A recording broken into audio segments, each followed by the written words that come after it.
In 1956, St Kilda in Melbourne played host to the Olympics.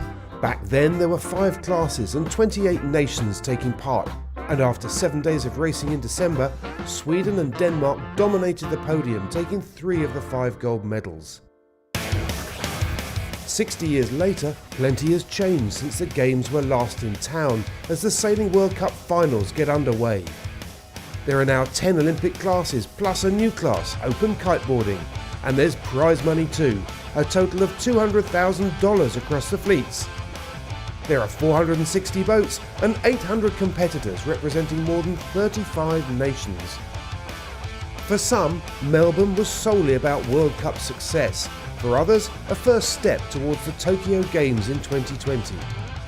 But for all, this event would be a fitting tribute to the 60-year Olympic legacy, where a new generation of current and aspiring Olympic sailors would do battle. The action has been going on all week, but now it's crunch time as the medal races get underway. 10 Olympic classes plus the new foiling kiteboards will race for double points over the next 2 days. First up, the RSX windsurfers, followed by the 49ers and the NACRA 17 Cats. Then it's the kiteboards. Day 2 sees the 470s, followed by the Finns and the Lasers to complete the Sailing World Cup final showdown.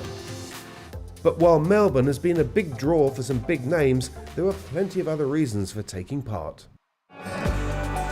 Coming to an event in Australia is great, and also getting the strength of the competition here is awesome. Sail Melbourne was the first event which I qualified for the Australian sailing team back in 2010, so it was, it's very special to me. It's the first step towards our campaign towards Tokyo, so it's the start of a new sort of chapter for Lisa and I, and since the silver medal, that job's done, and now we're looking to go one better in 4 years, and we see this as the beginning. The laser class, you have to train a lot. I'm training 6 days in the week. And I always have feeling when I stop a bit that I'm losing a lot, so you have to train every day. I was a bit scared coming here actually because I didn't sail whatsoever, but it's so nice to be back on the water, especially in these conditions with the sun, and it's just so nice to be out racing. It's been part of the circuit for a while, and it's nice to be back. The Games is kind of the pinnacle of our sport, but it's these fun events that really why we got into it to begin with. And no, it's nice to be back here and just enjoying it for the right reasons.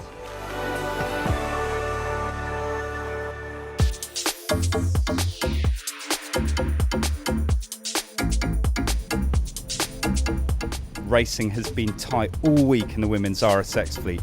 Polish sailor Sofia Klepacka was chased hard by Marina Alabalnera from Spain and the Chinese sailors Lu and Chen. Any one of these 4 could take gold in the medal race.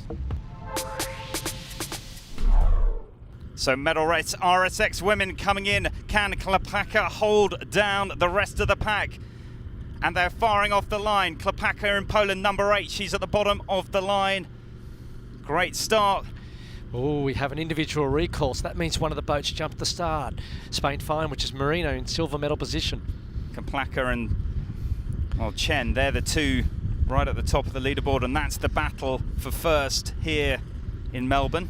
So now coming in to the top in the RSX women round in our first position, Pancelli from Italy, number 82, around in first. Next around the mark, Chen. I've just got a note from the race officers. Sad news for Spain, for Marina. She has been OCS, which means over the line at the start. So that individual recall that we saw, that was her. The race committee's confirmed that. So she's going to be disqualified to last position. So if the results stay as they stand, it looks to me on the scoreboard like Klepacka will hold on to first. Chen of China will be in at second place. Chinese and the Polish girls are coming back. I guess that's why they're the front 2 of this fleet. They are showing their skill and now working their way back into the fleet. Although Veronica's doing an alright job. She's hanging out there and not giving in just yet. And obviously they're coming into the end of their first lap, so that will be the halfway point off the race. It's very tight rounding there now with the 3 of them. And obviously you can see Sophia hit that mark as she went around, which is obviously allowed within the rules of the windsurfer. But tacking away. Obviously wants to change it, make a difference from the Chinese. But there, the onboard camera from the Chinese, from Chen, is absolutely shaking. Yeah, You can see the body there, a huge amount of movement to just drive that sail forward, and actually the sail looking a lot more aggressive. Yeah, you can see the top leach area there just really working backwards and forwards, and that's obviously how they're inducing more power and resulting in more speed for the board over the water. Well, holding on to her lead into the final top mark is the Italian Klapaka, actually tacking inside her. Oh, she does want to win, doesn't she? And there we go, the champion leading into this final medal race. Now coming in, attacking underneath the line of the Italian and looking to try and get round, just around in front. Oh, great job, great job. So into the finish, Klapaka comes, there's the checkered boy. And it has been about Klapaka all week, and through the line, taking the gold medal, and with it, the World Cup title here in Melbourne. Sophia's very happy there. You can obviously see her fist pumping in the air. Obviously meant a lot to her to come here and to defend it. And wow, didn't she do it in style? An impressive comeback from a tricky start saw Sofia Klapaka take the race win and the gold medal. She was ecstatic. Sophia, well done. Yeah. You are happy. Yeah, I'm really happy. Yeah. Very good. Tell us about it. It was really hard today. Condition. It's not sailing condition. Only 5 knots on the water. We need to move our sail, pump. But overall, I prefer when it's windy condition. But I won medal race. I'm really happy.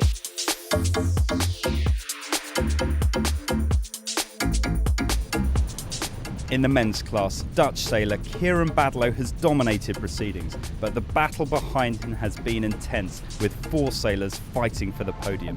Here too, the medal race will provide the final answer. You've still got to watch your back, haven't you? Because you could still be beaten.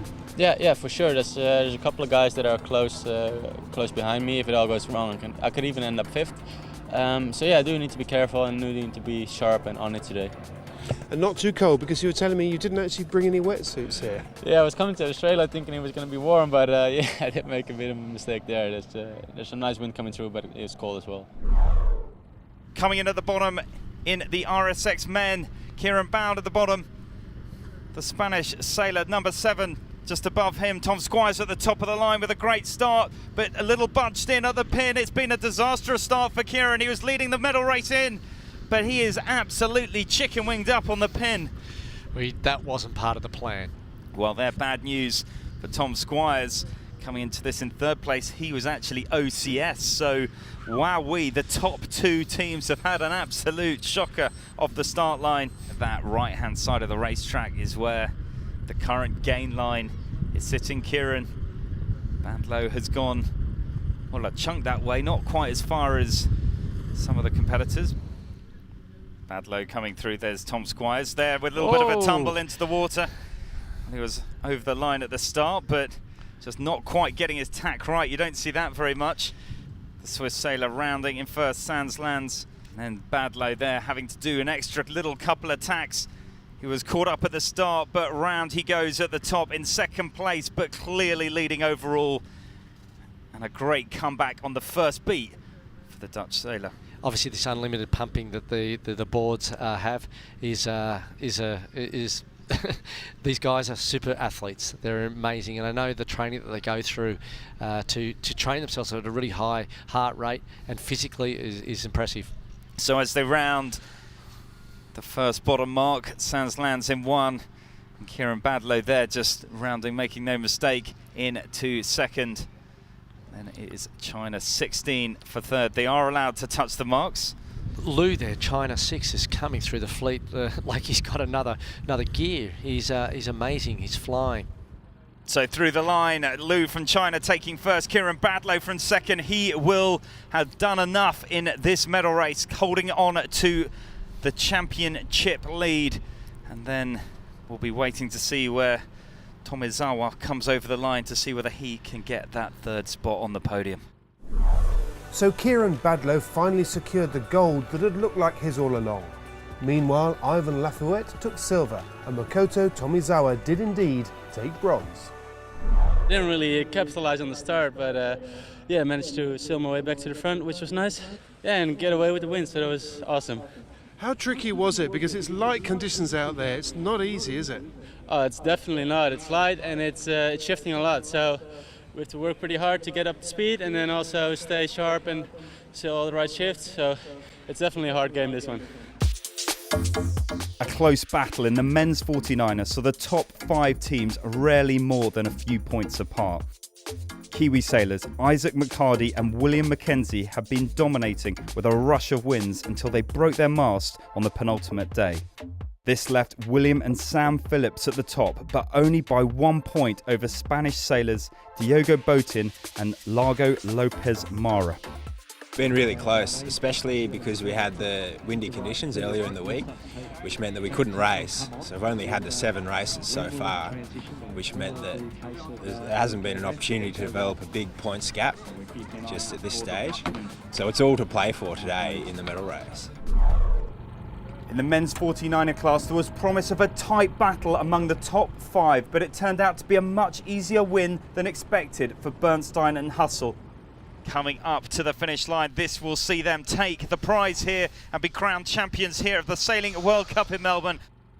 The 2 teams ahead of them going into the medal race were disqualified for being over the line at the start. A big leg up for the Austrians, who knew nothing of their fortune till after the finish. What a great race to these boys, a young team and setting their mark, setting the standard really well early in the quad. So being over the line at the start cost the Phillips brothers and the Spanish teams dearly, dropping them off the podium and allowing Austrian sailors Bilstein and Hussle into gold. It was really thrilling. We were very excited and so happy to win this now. We were preparing for it very good and it was worth coming to Australia. I bet it was. Yeah. Did you know that the 2 lead boats were actually OCS? No, our coach told us after we finished, so we were like really excited because we knew someone needs to be in between us and them. In the 49er FX, Australians Tess Lloyd and Eliza Solly have been trading places with Helena Nace and Maria Roningen keeping the pressure on from behind. This medal race could be all about shuffling the pack on the podium. Parkinson and Clark from the right-hand side. The Japanese also on the right-hand side coming down.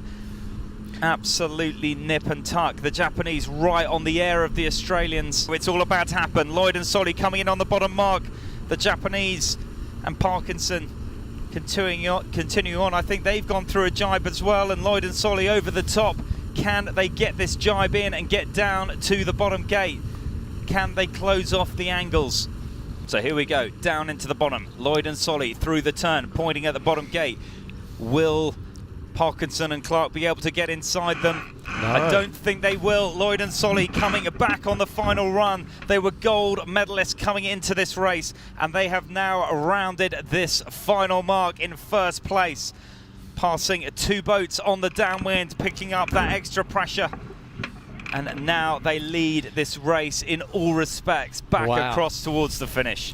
Wow, what a comeback. I never thought they'd gain over 100 metres there on that last downwind and win the race, but woof, what a style. That's the way to do it. Lloyd and Solly through the line to take not only the medal race, but also gold medal position here in Melbourne.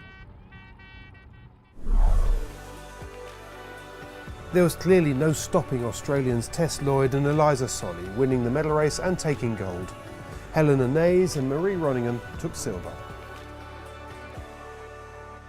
That was pretty exciting. That last downwind, we just saw some nice pressure, but we were still in a good position when we were coming third because we just had to keep in front of some of the other girls. So we didn't worry too much, but we just got them on the finish with some pressure. It was quite incredible. I mean, a narrow margin, just 1 point that you had to protect, but actually then you went out and won the race as well. Yeah, we had a little bit of an issue off the start. My tiller extension got caught in my jib, so that slowed us down a little bit, but then we tacked off and found a good lane, so it was okay. Coming up, hydrofoils, kites and blistering speeds. Olympic sailing is changing rapidly. Oh!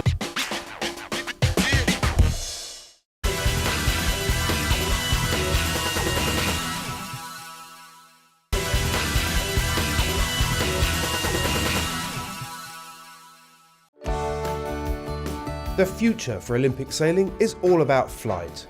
The NACRA 17 was new to the Games in Rio and is soon to be turbocharged on the road to Tokyo. One of the newest classes in the Sailing World Cup is also the fastest, and it's about to get even quicker. The NACRA 17 is a notoriously difficult boat to sail, but for the Tokyo Games the stakes will be raised even further as this high-performance cat gets up onto foils. Lisa Darmanin and Jason Waterhouse have an impressive track record in cats, having won their class in the 2009 Youth Worlds. This year they took silver in Rio, but gold in Tokyo is already their target. They explain why Melbourne is a key event for them and how the move to foils will change the game. It's really our first regatta since the Olympics for Lisa and I, and it's the first step towards our campaign towards Tokyo. So since the silver medal, that job's done, and now we're looking to go one better in 4 years, and we see this as the beginning. The boat's going to foiling for the next cycle, and it's going to change a lot of things, I think. I think crew dynamics-wise, it might still be pretty similar. I think the boats are going to be exciting and both challenging as well. The foiling boat should come out mid-next year, and we'll be ready to jump into those as soon as they're available. I think that the work rate will increase. I mean, the loads are quite heavy on the NACRA, but we're going to have to work pretty hard to keep it on the foils, and you know, those foiling tacks and foiling jibes, they're going to be the things that we're going to be trying to achieve. So I don't think it's going to get any easier for the NACRA crews, but I think we're all ready for the challenge, and I'm really excited to see what it's like. With any class, you always push the limits. I think that by going foiling, the limit just grows. So it'll be interesting. I think foiling in flat water will be a lot easier, but when it gets bumpy, people are going to try foil in more bumpy conditions, more windy conditions, in closer racing environments. And to be a part of that, you know, like the first foiling boat in the Olympics is really exciting. And you know, Lisa and I are obviously campaigning, and you know, we've got a great little squad building here, and who knows what will happen, but we're going to try to go there, and we're going to try to do the best we can. So the racing was exciting in Rio, and I'm sure it's just going to be even more exciting in Tokyo.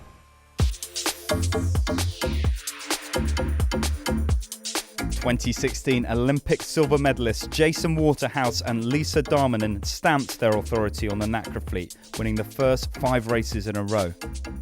But the strong winds of the penultimate day saw them score 2 seconds, enough to show Kiwis Olivia McKay and Misha Wilkinson that the Australians were not invincible. Yeah, we've been sailing pretty well. We've been off the boat for a while, but we're just happy to be back sailing with Lisa. And I think our worst result's been a 2. We had some gear failure yesterday, which we came in and fixed quickly, thanks to our shore crew here. And yeah, we got back out on the water and managed to drop that. So yeah, really happy so far. The points are still tight. I think the Kiwis only need 1 or 2 boats in between us, you know, to steal it off us, but we will try not to let that happen. So final run in here in the NACRA 17 here in Melbourne. Darmanin and Waterhouse leading off the left-hand end of the line. New Zealanders of McKay and Wilkinson, I think, just dipping underneath them in the final few seconds. Closest to camera as we power off, we can see across to Darmanin and Waterhouse there, then the yellow jersey in the windward position. And both these 2 pairs really showing the fleet how it's done as they power off the line. So McKay and Wilkinson leading off to the left. Certainly the pedal stamped hard down, just ducking underneath the post there. That's one of the channel markers out there. Up and into the tack, through they go.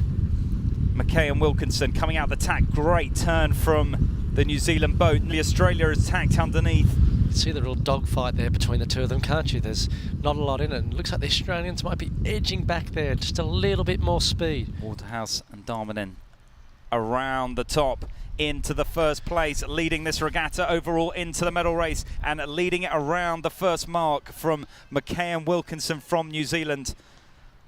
Close between these boats, but so far the Australians have the mastery of this race. Jenica up and set, and down and onto the run. The New Zealand boat, they're trying to hold back. McKay and Wilkinson in that windward position. That tag there we're talking about when the cruise down to leeward is called the wild thing. There we go, even Lisa, you know, hiking out on the leeward trapeze wire to assist in keeping that windward hull out of the water. McKay and Wilkinson still pretty close behind, as we see coming in to the bottom mark, Waterhouse and Darmanin around the left-hand gate and off to the left-hand side of the racecourse in the lead overall and still leading this competition. McKay and Wilkinson deciding to round the right-hand mark to going for a bit of a split. And maybe that had a bit of influence on them because the Australians went to that gate. They thought, well, we've got to throw the dice. And look at that, they've opened up a bit of a lead. Even if that's not 100% accurate, it's still representative of a significant gain. So there we go, around the top mark, McKay and Wilkinson off on to the reach. Just eyes out for Waterhouse and Darmanin, who are, we think, in second place. But they've had to do, I think they got a bit in irons at the mark there, trying to lay. They wouldn't be happy with that, not considering that they were first at the bottom and now they're third at the top.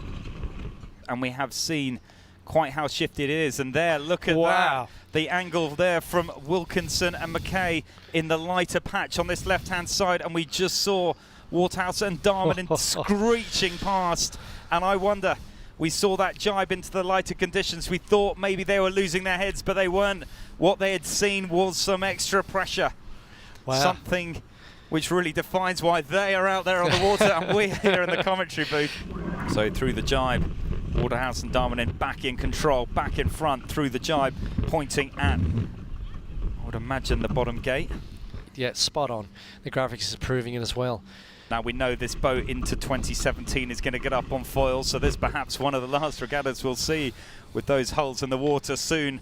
We're going to be seeing these boats flying around out and into the sky. That's going to make for some more exciting sailing. They're talking about in July, them being the foiling kit being available to retrofit these boats. Waterhouse and Darmanin coming in to the finish in what has been a roller coaster of a race, but they have come through and claimed this race on the final downwind to close off this series. They came in leading, they go out leading, taking the win and the gold medal here in the Sailing World Cup final. So a superb comeback from a team that had frequently taken pole position during the week. Jason Waterhouse and Lisa Darmanin continue to be a force to be reckoned with. Pretty tricky out there. We thought we had the race a bit under control going out first top mark and going to the bottom gate. Those young bloody Kiwis were pushing us hard and we had to make a call, and sure enough they made the right decision. But you know, Lisa and I stayed cool, and Lisa's head was out of the boat. She got us going the right way, so managed to get in that last run, and yeah, stoked. You won the race, didn't you, Lisa? Oh, it was always a team effort with Jason and I, but you know, it was changing out there. Not one lap was the same, so you know, didn't necessarily have to go straight around that top mark. And you know, it was a fun race and a really good week down here in Melbourne.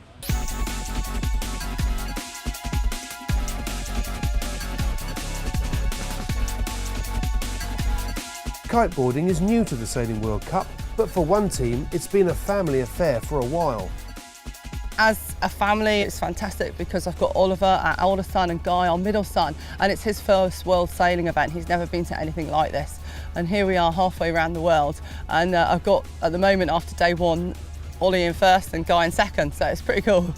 A lot of the other guys here don't have anyone to train with. They're always going out on their own, whereas we have me, Mum, and my brother Guy, always on the water. And yeah, it's more motivation, and you can test different equipment and work out who's going best, easy. So to race against and with the boys is really, really fun. It's a constant game of making sure everyone's got the right equipment, and inevitably you break things. So I end up quite often just giving them my stuff and sitting out or using the wrong kite or something like that. So so for sure it's definitely more of a challenge to have the two boys plus me trying to compete, but we all like challenges. I don't think we're as competitive on the water as it comes across, but yeah, we want to beat each other. While this is the first time that kiteboarding has been officially included in the Sailing World Cup, it is also a step that could mark a bigger long-term change. In 2012, kiteboarding became an Olympic sport. It got dropped also in that year, 6 months after it became an Olympic sport. And it's been an incredible journey in that not only has it been affiliated with World Sailing, but also it's grown in popularity all over the world. It's recently been accepted to become a youth Olympic sport in 2018. And we still haven't yet had the final decision on whether kiteboarding will be in the Tokyo Olympic Games in 2020. One of the big things is we've moved to the hydrofoil and we're doing incredible speeds and angles on the water.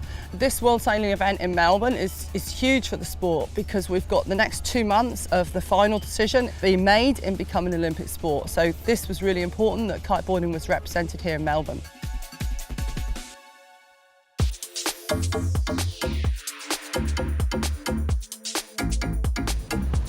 19-year-old Ollie Bridge dominated the Formula Kite competition, winning 18 out of the 21 races. The three-time European champion goes into the medal race with a 14-point lead.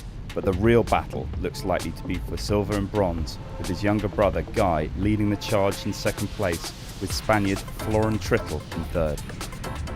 Ollie, it really comes to something. I looked down your score sheet and you've discarded a first. I mean, that really sort of says it all. Yeah, I've had it quite easy this week, whereas I guess some of the top guys were not hit it, but yeah, I managed to start really well and win most of the races in the qualifying series, and then win the first day of the Gold. And then yesterday I had quite a lot less pressure because we had to take our 3 discards in the main series and not the medal races, so I already discarded them already. So yeah, it was quite a stress-free time. But there was drama in the first of the 3 medal races when he crashed at the top of the course after hitting some weed with his foil. Uh-oh. And that's Trittle in front. Ollie Bridge. Ollie Bridge has just had a fall there. Obviously fell off his board, which is not good. Obviously he had a dominant position coming into this race, but he hasn't won the regatta yet. This ain't going to help. As he struggled in the water, his winning point margin was ebbing away. Right back now, straight back onto the foil. Sort of through a carve, and it's all sort of going to pieces a little bit for Ollie here. We're watching the regatta leader, but he just can't quite keep that kite underneath. I think he's trying to get going a little bit too far. He's going to just calm and collect himself and then get back going again. Furious with his 5th place, he was on fire for race 2. Ollie Bridges' Volvo kite, the first to drop, and he's there down on the pin, up to speed. Jumping out of the blocks off to the left-hand side means to destroy the field in this race. Look at the focus and intensity there from Bridge. He took the lead from the start and won.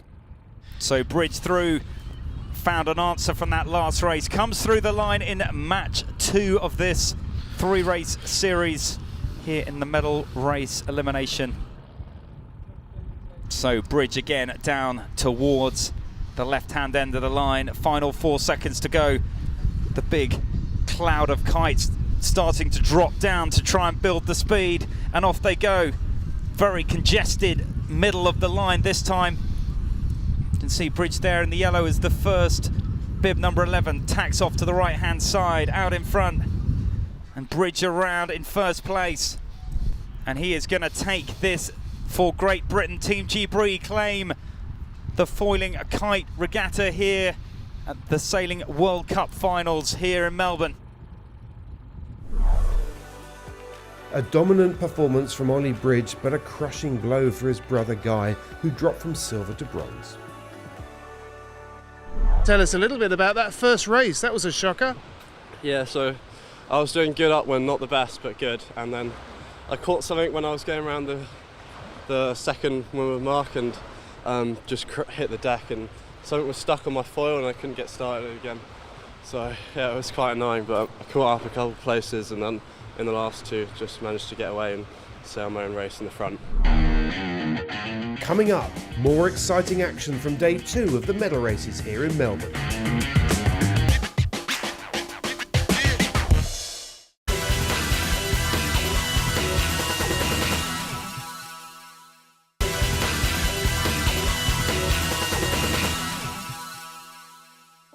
Welcome back to the Sailing World Cup final in Melbourne, where the action on the water focuses on the 470s and fins. But first, why long-term vision for some sailors is just as important as getting on the podium.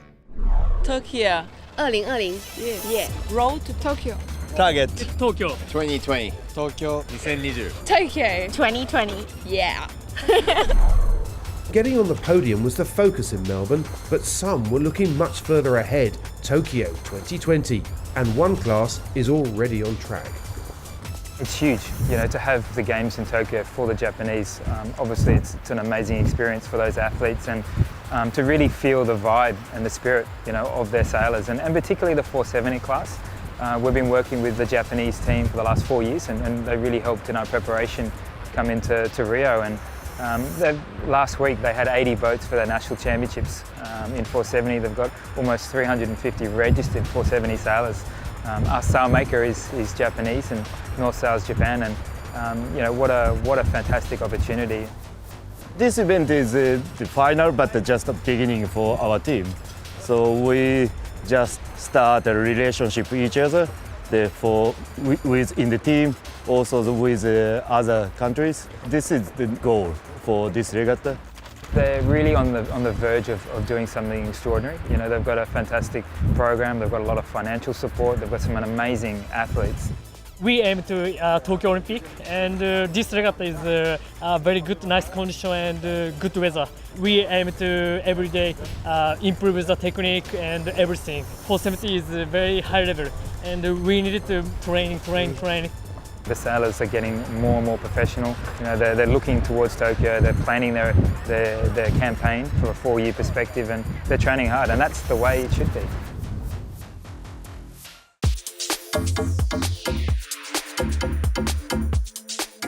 The Austrian pair of Lara Vadlu and Jolanta Ogar have dominated this week, winning 6 of 8 races. Australians Smith and Ryan have sailed a consistent series to sit in second, leaving the 2 Chinese teams to fight it out for bronze.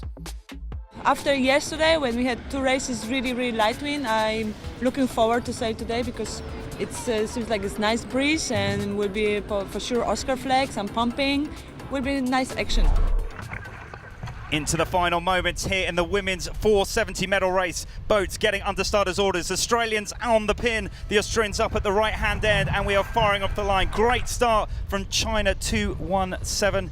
Oh, look at that Austrian boat there, just starting to poke their way forward, showing some really good speed. So final tack in from Vadlu and Ogar, leading this medal race into the top mark, continuing that run of form that they have really dominated this fleet so far. And safely leading the overall leaderboard with 10 points overall, including the score of this medal race. That's 12 points lead towards the silver medal. So obviously Smith and Ryan have got a lot of work there to catch up or even have the opportunity to jump into that gold medal position.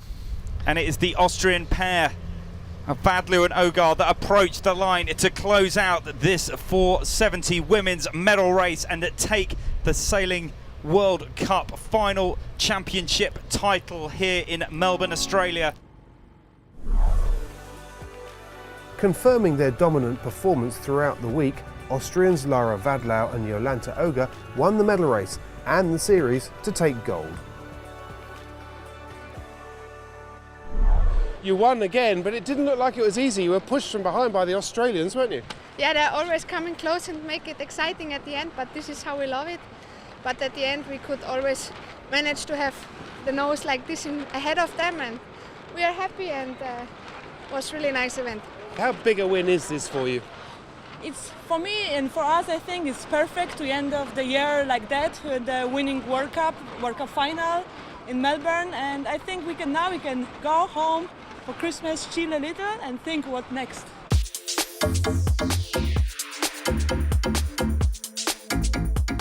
A nearly flawless performance from Belcher and Ryan meant that gold was already in the bag. The real battle will be for silver, with just 4 points separating the Chinese team of Lang and Wang and the Australian Conway brothers.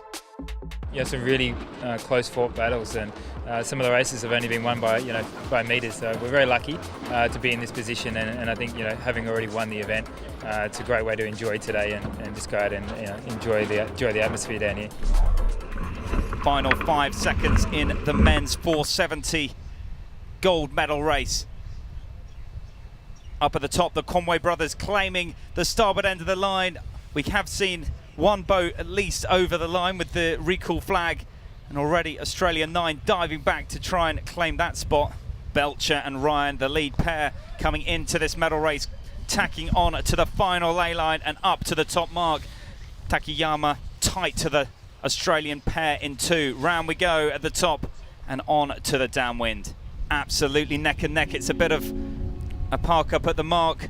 Belcher and Ryan through. They will take gold medal in the medal race and gold medal overall. Japan confirming their second spot, but that is dependent on this dash for the finish. Australia 6 over the line of Australia 8. If Australia 6 can pass Australia 8, they will take the silver medal. It's going to be nip and tuck between these two boats. They're coming into the line. Who will get silver? I think Australia 8 just through ahead. I think that confirms the Japanese as having the silver medal, and the Conway brothers, well, bronze, but equal points, yowls. Another dominant performance in the 470s, this time in the men's class, saw Matt Belcher and Will Ryan win the race and win gold.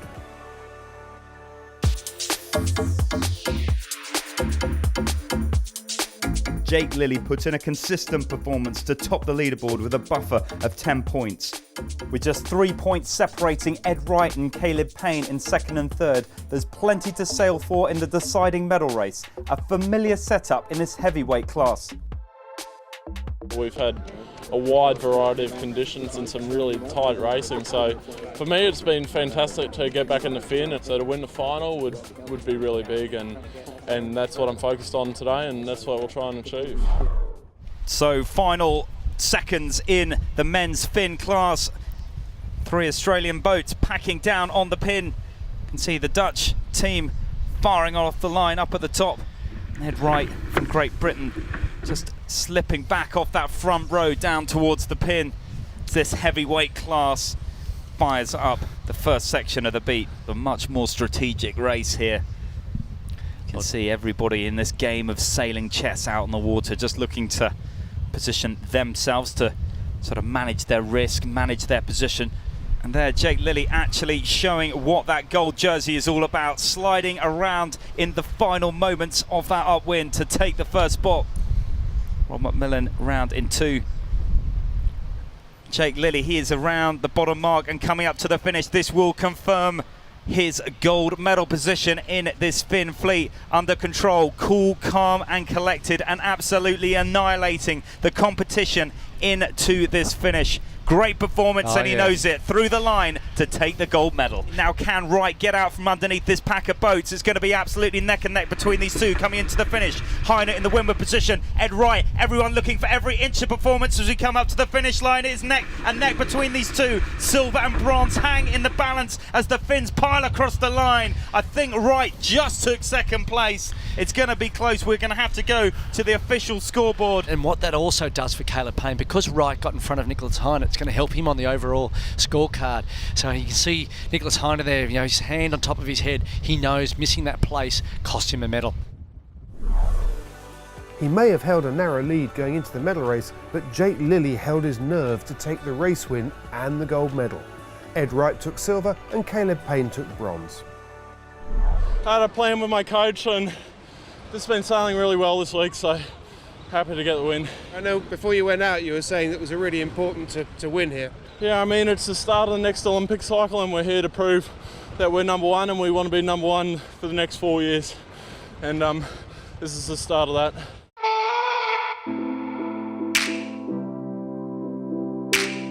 The laser radial class is well known for fierce competition that often takes years to master. But for one ambitious young sailor, the path to the front of the fleet has already set off at a blistering pace. I started competitive sailing in 2012 when I was 14, and now I'm 18. I just really love the sport, and I remember from the very beginning that I never wanted to miss a training.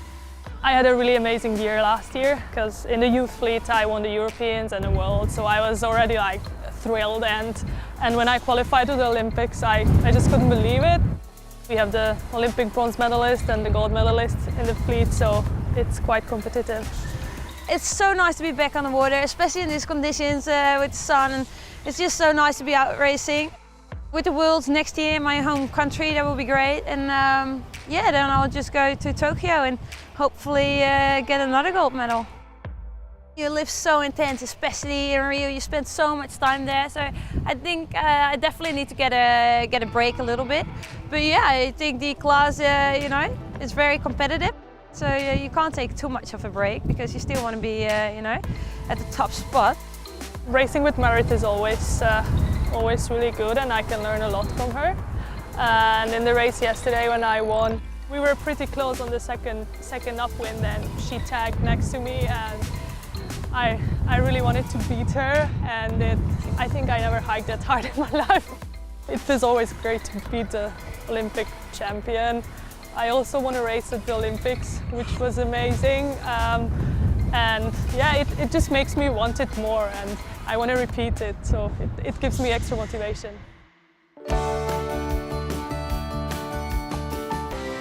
That's head-to-head in the laser radial medal race after the break.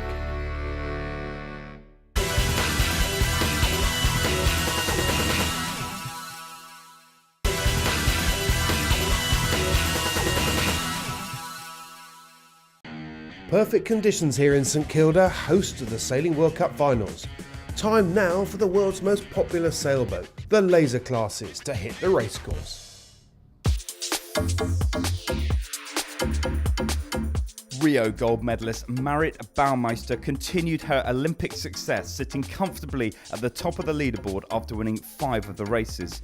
But with 14 points separating second and fourth, it will be the battle for silver and bronze that will provide the excitement. It's so nice to be on the water, and I really love the competition, and I just had so much fun this week. So hopefully I can finish it off this medal race. So off the line, the laser radial underway. You can see there in the middle of the course, that is our leader, Baumeister. It looks like Anne-Marie Rindem from Denmark there had a great start. She pulled the trigger right on cue. Oh, look at that foot technique from Marit Baumeister there. Now, obviously the wind had decreased a little, so she thought she needs a little bit more centreboard down. So you saw her front foot there slide forward and push it down hard against the deck, so she got more power into the boat. One of the closest races we've seen. Top 8 boats currently within a 8-second gap. Marit almost has 2/10 of a knot more speed on average on that upwind so far. That helped her on that last little bit for sure. So coming in at the top mark, Anne-Marie Rindem leading this pair around. She needs about 5 boats between her and Marit Baumeister. But Baumeister holding on in second place. The 2 leading pairs in this fleet rounding the top mark in a 1 and a 2. So round the final bottom mark, Anne-Marie Rindem leading Marit Baumeister. Coming up to the finish, these 2, I think, really, when it has come to it, have shown that they have that edge in this fleet. And coming up to the line, Anne-Marie Rindem, an emphatic performance in this medal race. She will take first place, and with it, the overall silver medal. But it is Marit Baumeister coming through hot on her heels. She will take gold. She has been champion, and she has come out here in the medal race and with a solid, steady performance claimed this world title. Well, and again, only did it 3 months ago in Rio, but there they are. Look at the 2. Both, I think, probably would be happy with their performance this week. You know, the first step towards Tokyo. Finishing second in the medal race was sufficient for Marit Baumeister to take gold, while Anne-Marie Rindem took silver and Emma Pleschart took bronze. I should have been a bit more aggressive to actually win the race, but I thought if I stay close to Anne-Marie, I will be fine. So I don't think I sailed my... I'm all tired from the sand.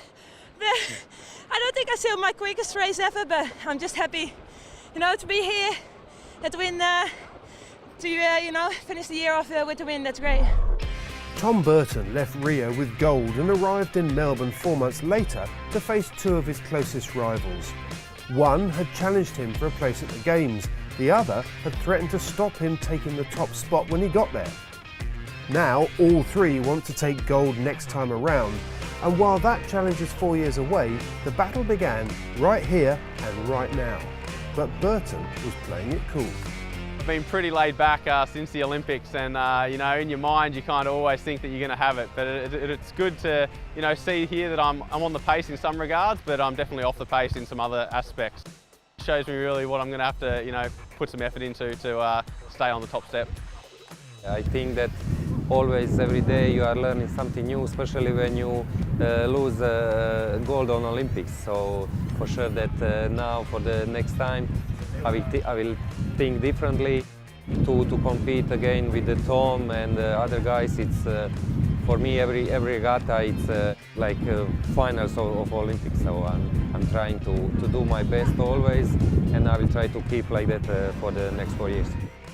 We're definitely rivals. You know, I know him quite well. We've competed against each other for many years, and we've had some close battles, not just the Olympics, but other events as well. So we have had our differences where we're coming to, you know, head-on collision with both trying to win the event. And I think, you know, that's healthy with, you know, two people that are going their hardest and giving their all to win. Matt Wern lost the Australian place at the Games to Burton by the skin of his teeth. And then to miss out by just that little amount and so close to the Games as well, that yeah, it hurt a bit, but at the end of the day it's just driving me more to go to Tokyo. Having a few of the guys that were at the Games like Juanis and Tom, Tonchi, Pavlos, some of the top guys as well, obviously is great, and yeah, the competition is really tight.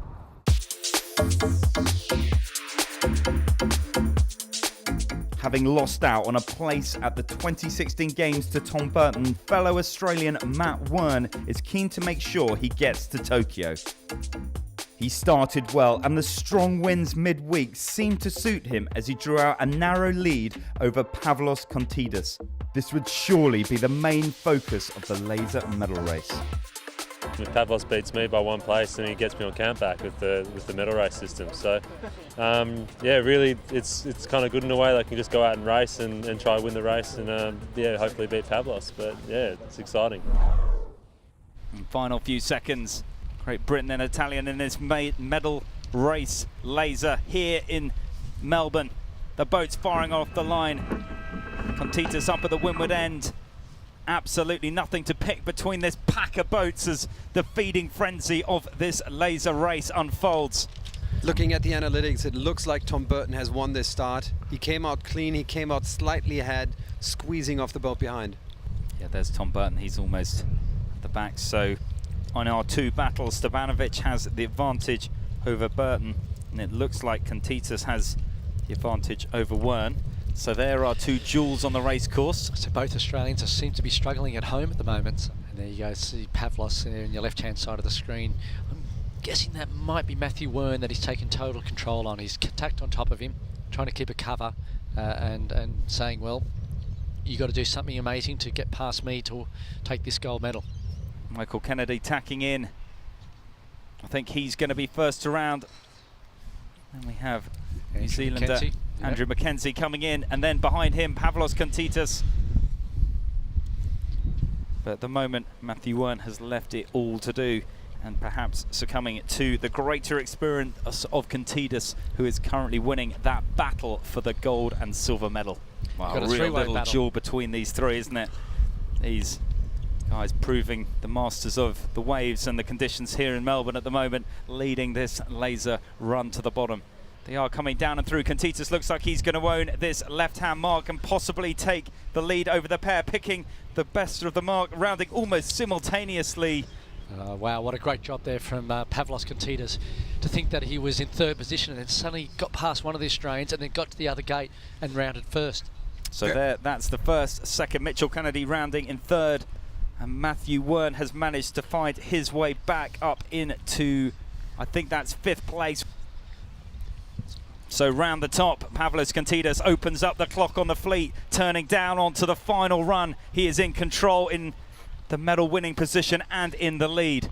Michael Kennedy and Andrew Mackenzie there rounding in 2 and 3. And then it is Stepanovic who is turning around the mark. He is leading Tom Burton. That will see him secure the bronze medal if this result stands, as all the boats turn down and head for that final bottom gate.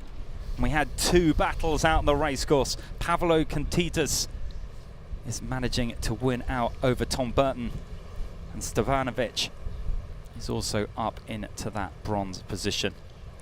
So through the line, Kontitas takes gold. He punches the hull, rightly so. An emphatic performance in the medal race. That is how it's done. That is how you win a gold medal. Coming from behind to punch through and take the gold. The final race in Melbourne saw Matt Wern slip off the top spot he had held for most of the week to take silver, as Pavlos Kondides muscled his way through to take gold. Matthew didn't have the best of the start, so he had to tack away from the good shift. And then immediately I had a good lead compared to him, because I just needed to beat him. I didn't care of any other boats. On the end, I managed to win the race as well, which was nice. And I'm really happy because this is my first gold medal in any major event in the senior. Start gun sounds. That's all from Melbourne, and what a spectacular week of racing it's been. Great racing at a stunning location. The 2017 edition of the Sailing World Cup starts in Miami in January. Join us there.